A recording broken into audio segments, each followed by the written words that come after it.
शिक्षा, education. Education का मतलब एम्प्लॉयमेंट, नौकर। आज आप देखिए छोटे छोटे जो बच्चे हैं ना सर, इनका पढ़ने में मन नहीं लग रहा सर। बचपन से इनको एक बात कही जा रही है, पढ़ोगे नौकरी में भीख मांगोगे तुम और शादी नहीं होगी तुम्हारी। सर नौकरी करने के लिए पैदा हुए जीवन में, बच्चों को पढ़ाइए सर,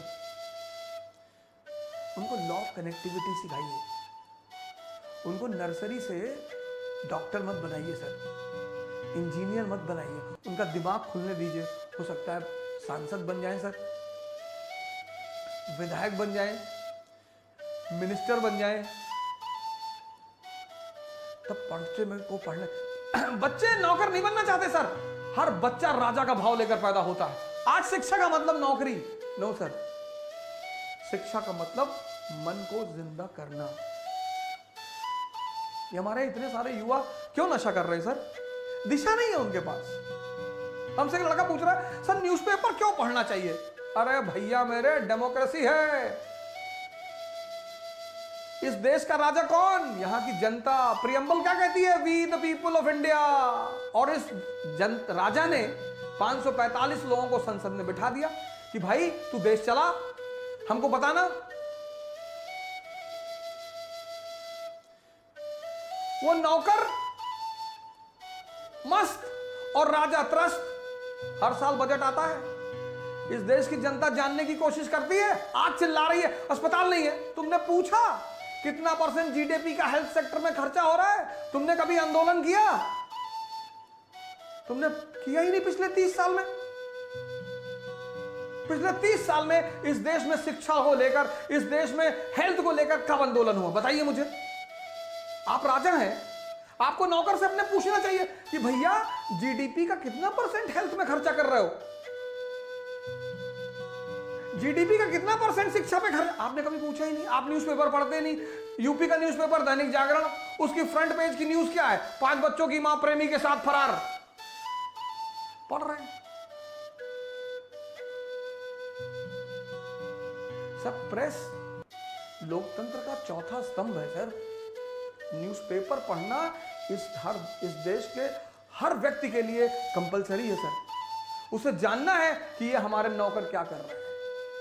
इस देश में विधायक देखे कूद पड़े पैर छूने के लिए, अरे विधायक जी आ गए। अरे विधायक जी आए होंगे, विधायक जी पैर क्यों छू रहे हो? एक और गलत परंपरा, सिविल सर्वेंट आ गया कूद के पैर छू रहे, विधायक आ गया कूद का पैर छू रहे, सांसद आ गया कूद के पैर छू रहे। तुम्हारे बाबा हैं, क्यों भाव बढ़ा रहे हो इन लोगों का? क्यों? नौकर है हमारे, नौकर। हम जो टैक्स देते हैं उस पैसे से इनको तनख्वाह मिलती है। पहली बार इस देश में देख रहा हूं मालिक अपने नौकरों का पैर छूता है।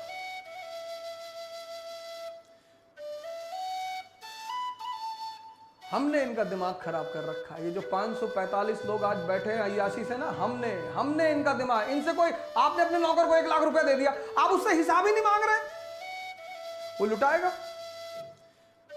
अब जब आप संकट में पड़े तब आपने नौकर से कहा कि 30 साल में मैंने तुम्हें 50 लाख रुपए दिए, कहां है? अरे उसने कहा मुझे क्या पता कहां है। एजुकेशन दिमाग को जिंदा करने के लिए, प्रेम,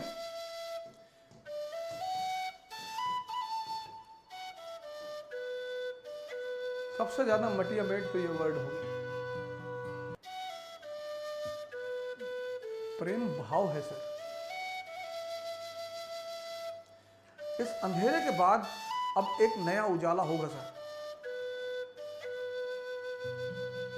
होना ही पड़ेगा। अब भारत को फिर से अंबेडकर चाहिए सर,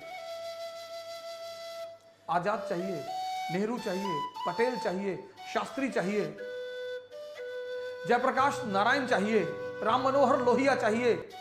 कांग्रेस के ऑफिस में सोते थे सर। जमनालाल बजाज अपनी बेटी की, जर्मनी बर्लिन यूनिवर्सिटी से इकोनॉमिक्स के पीएचडी, राम मनोहर लोहिया। ऑटोबायोग्राफी पढ़िए, रोने लगेंगे सर।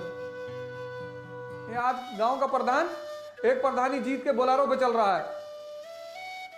इतना बड़ा आदमी।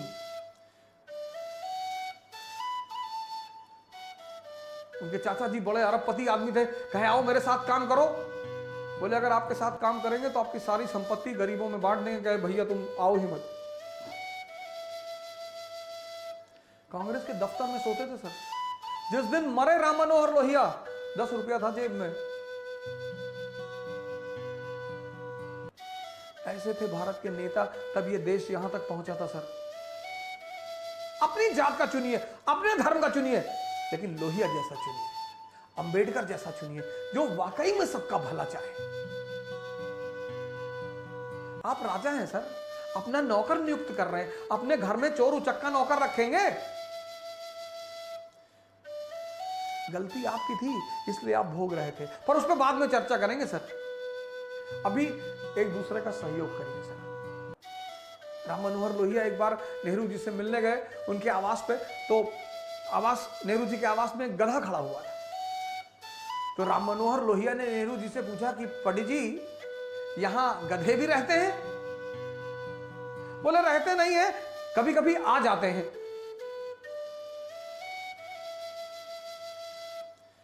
ये अस्तर था दिमाग का।